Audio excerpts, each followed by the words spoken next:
What's up, beer seekers? We've got the whole crew here again for something we're really excited to roll out. We're starting a brand new series of video interviews where we chat with brewers and industry professionals, and we're thrilled to kick things off with Steve Johnson, owner of Moat Mountain Brewery in North Conway, New Hampshire. Steve, thank you for being here. Well, thanks for having us. So let's talk about Moat Mountain quick, which is it's a brewery and it's a smokehouse restaurant and an inn as well. So how did that whole enterprise come to be? Well, Vicky and I were traveling around, and I was really into barbecue. I was living in Portland and I had a restaurant in Portland, and I was a chef by trade. And I got really interested in barbecue, and I had always been interested in craft beer, and I had a lot of good friends who owned craft breweries. We were Allagash's second or third tap line. Great Lost Bear, I think, was the first. Rob Todd's a really good friend. Kai Adams from Sebago. We supported them when they opened. Mm-hmm. I kind of grew up in the craft brew scene in the second generation of that craft brew scene. And I wanted to do a barbecue place. And I grew up in the Mount Washington Valley. Went to both Kennett and Freiburg High School. One in Maine, but still the Valley, and one in Conway. And had a real connection to the area, and I actually grew up here and didn't ski because I was always working in restaurants when I was in high school. So I started skiing when I was living in Portland, and I started looking, and initially looked at Bethel pretty hard, had a property under contract, almost did it in Bethel, and that kind of fell apart. And I started looking, saying, North Conway really needs a brew pub, so barbecue and brew and Q, what's better than that? And I thought lagers, European style lagers, were underrepresented. Helles lagers, pilsners, things like that. Wheat beers on the ale side. I thought a lot of those traditional Central European style and Eastern European style beers were underrepresented because everything was ales. The equipment wasn't as sophisticated then. The amount of growth in this industry in the last 10 years as far as quality control is mind-boggling. From when we started in 2000 to when we opened the production brewery 6 years ago, mind-boggling, the amount of QC. I mean, we have dissolved oxygen meters. We have, the money we spend on quality control now, the time and resources and energy we spend on quality control was unheard of when we were conceptualizing this, unless you're a large regional craft brewer. Right. So as far as the elephant in the room, the pandemic that has been going on has obviously plagued numerous industries. Relative to the craft beer industry, we know that has been it's been tough. You read the stories out there about breweries, just trying to hang on through this time and waiting for reopening and all of that to come back around. So as far as, this is a few-part question here. As far as, staying operational during the pandemic, how did you guys adjust to keep things going? But also, did you guys discover along the way anything that you think will continue on beyond the pandemic? Any new efficiencies or any, things like obviously to-go beer, delivery, those things have become more a part of the industry. They weren't at all before. You think any of that stuff will hang on? So a couple-part question there. Well, so we tried to stay open for to-go, and it just wasn't enough volume to stay open. And there was so much psychology involved with staff and with customers, and it was almost like you couldn't do anything right. So, watch yourself these days. So we lasted about a week doing that, and I said, well, let's shut the restaurant down. Let's concentrate on brewing beer.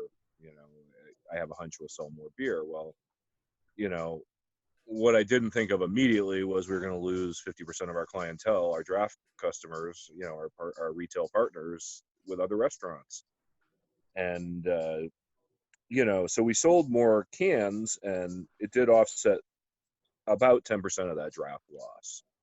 But there's a lot of beer in the marketplace. The good news is all the coated beer in the marketplace is probably gone. That's the best thing I can say about the pandemic. right? Yeah. A lot of old beer Hey, hanging good out news. in places. It's gone. Yeah. Beer that should have been destroyed probably got drank, unfortunately. But unfortunately, probably people didn't realize what they were drinking when they were drinking it. Because We all just needed a drink. but I think, I think beer delivery. I think as much as as much as the politicians will allow it and the liquor commissions will allow it, I think you're going to see a lot of that stuff stick. We couldn't do delivery. It just wasn't like, for us, it can be to go deliver beer. It could be like, an hour from one end of town. Right. Because the valley's so long and narrow and there's so many towns and up so many, nooks and crannies. It wasn't, that's why the delivery wasn't working for us for food either. Right. But Yeah. I think you might, I think you're going to see that widespread in the industry. I think you're going to see especially in the more urban areas. Right. I think that's going to be a thing. I think online ordering is probably going to be a thing that happens in restaurants and with breweries for beer. People who weren't doing it, people like ourselves who were stuck, in the last decade, have adopted these things now. We're actually going to install a whole new POS system just so everything's integrated. All of our apps are integrated. Our table Nice. management. We've never did reservations, but now you can't have walk up waiting lines. Right. That was what we did. First come, first serve. We'll see you. Da da da. So now we're growing into that whole thing at the restaurant, and we did a lot of pop up parking lot beer sales because I tried to keep paying the staff's health insurance the whole time. I paid it the whole time we were closed. That's awesome. So we were doing like every Saturday and some Tuesdays we were doing these pop up beer sales, and our customers were amazing, and I got to get a huge shout out to our customers and and the staff that did come and help us do those, the management that was still not furloughed, do those, because it actually and the people who donated to our GoFundMe page, because I tried to do GoFundMe to do the employees portion of the health insurance for those months. So it's been really good. Like, we're still through the GoFundMe, and the money we raised selling beer, we've paid all 4 months of the health insurance, and it's about $25,000 a month. It's incredible. Good for you. Really cool. To be able to open up on a Saturday and sell $3,500, $4,000 worth of beer really made a huge difference. Yeah. Yeah. That's amazing. That's awesome. Yeah. Yeah. That's awesome. And yeah, a few of us are located in, well, actually all 4 of us are located in a bit more urban areas. So you do see the delivery, even for some of the, some of the bigger local breweries that are, I'm in Boston in particular, and even, delivery for even some of those breweries in the areas like this seems to be challenging. So, North Conway, obviously a whole different dynamic. So it makes sense, but it was great. It's great to hear that you had a good outpouring of support from your local loyal customers. Yeah, not only locals, but people were still coming up from Boston to their second home. Yeah. They were here. True. And they were True, kind you of gotta stay at home. an island. So there was nothing was open. Very little takeout. There were like a dozen takeout choices in town. Right. So Yeah, kind of off of that, since you mentioned it's like smaller, since North Conway is known as more of a ski area, really known for their winter activities. I know there's some summer activities, but it's more of a feature winter place. Is not that anybody's prepared for a pandemic or anything on this scale. Having it happen towards the end of February, were you guys more equipped to be ready for something like this, being in an area that is so winter recreational based? Not that you can't be like ready for something as big as it was, but like a downturn in business almost. well, we're used to seasonal swings and shifts.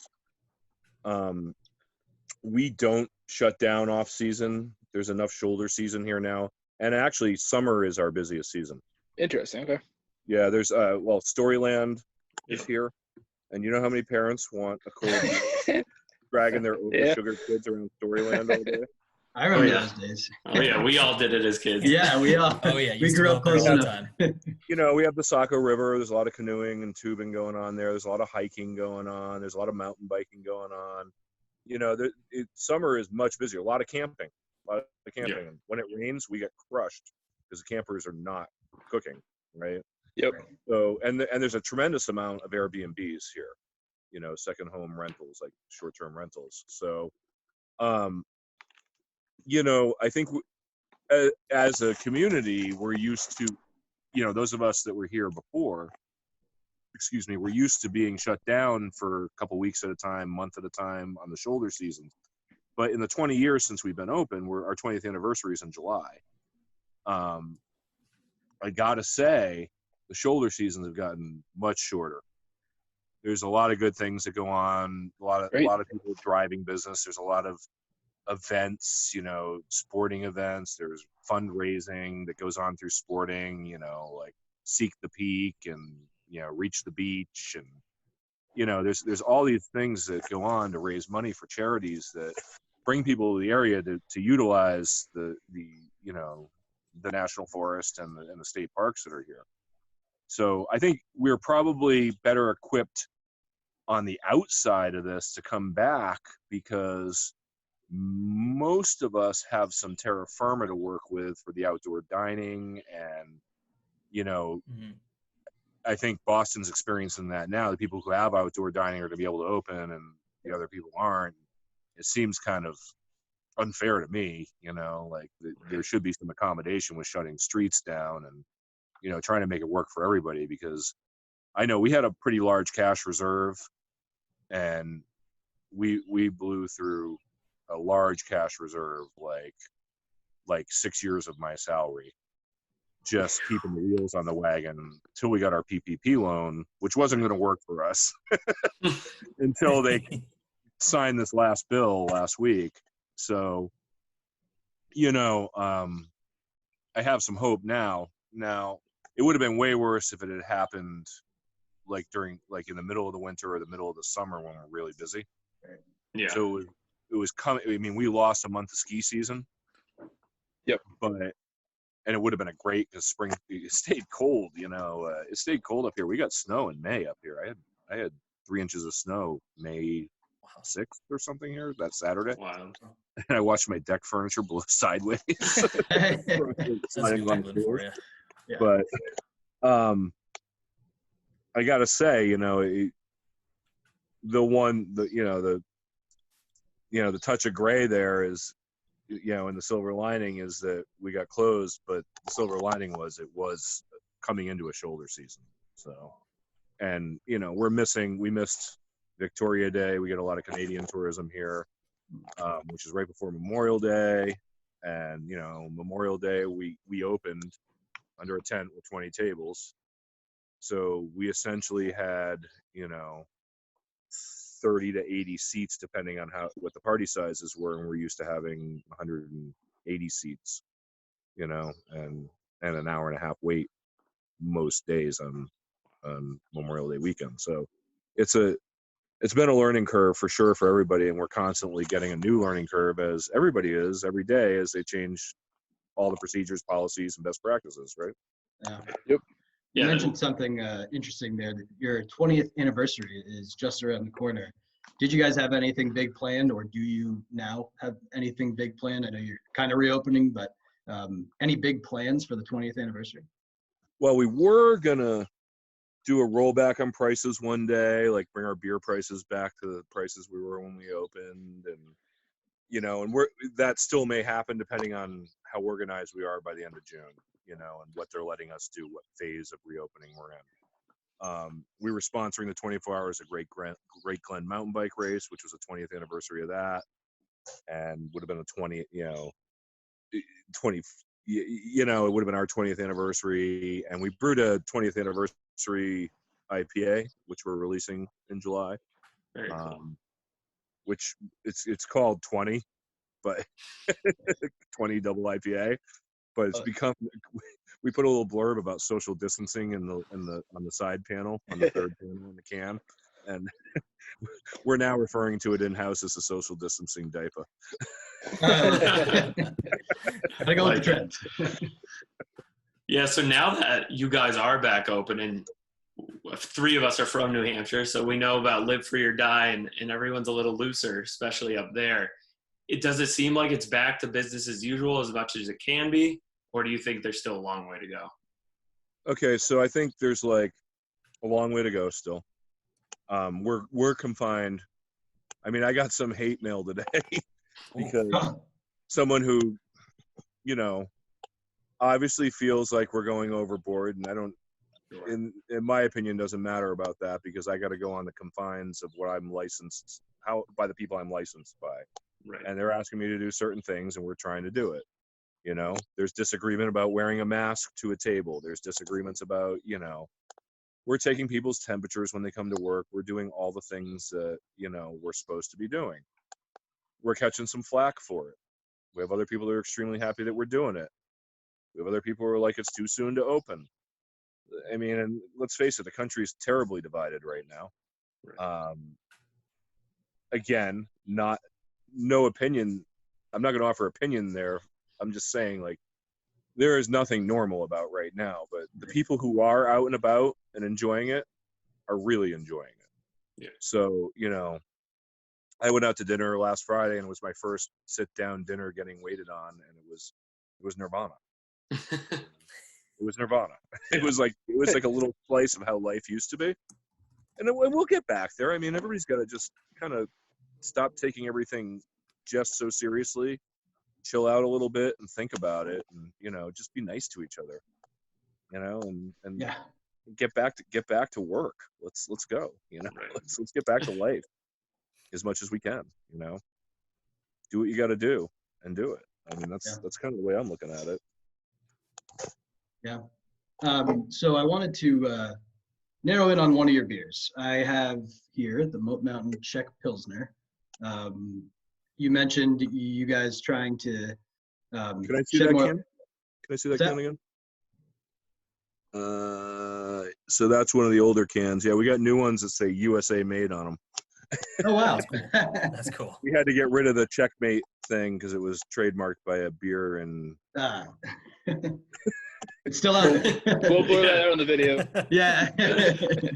Well, they're getting rid of the last of them, apparently. I found this over the weekend.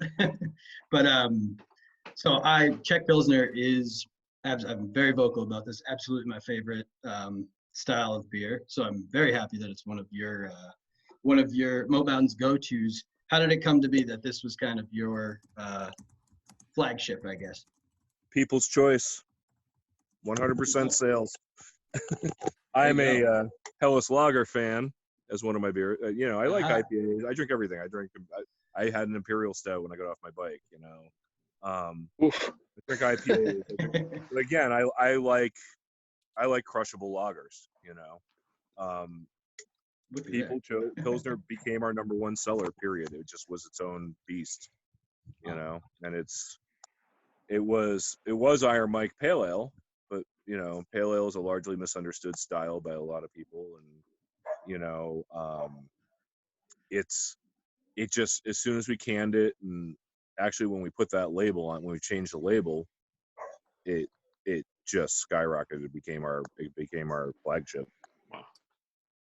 But, you know, again, it's that European lager thing, and we strived really hard to develop lagers that were good and true to style, and that's we're a true to style brewery. You know, that's what we do. Yeah. We've been around a long time. You know, there's a lot of other breweries that get a lot of press. There's a lot of other breweries that sell everything they can out of their tasting room, everything they make out of their tasting room, and good for them. You know, but, you know, I got to say, and I got to give a shout out to my distributor.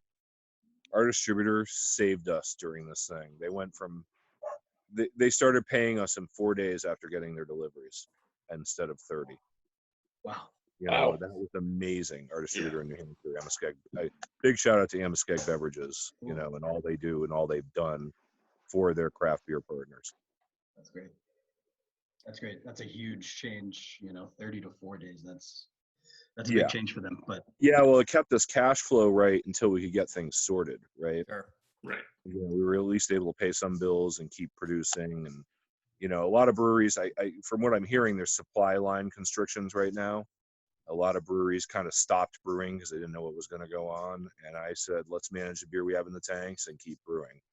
I made a bet that summer was coming and we're going to have to sell beer. So, Yeah. and I said we could actually truly lager a lot of our lagers like longer now. Yeah. We actually have horizontal lagering tanks from Germany that like it's kind of a rare feature in a brewery, Yeah, that's it is. cool. Secondary It's really fermentation. We can finish our fermentation in the lagering tanks. So. Are That's they sweet. actually from Germany?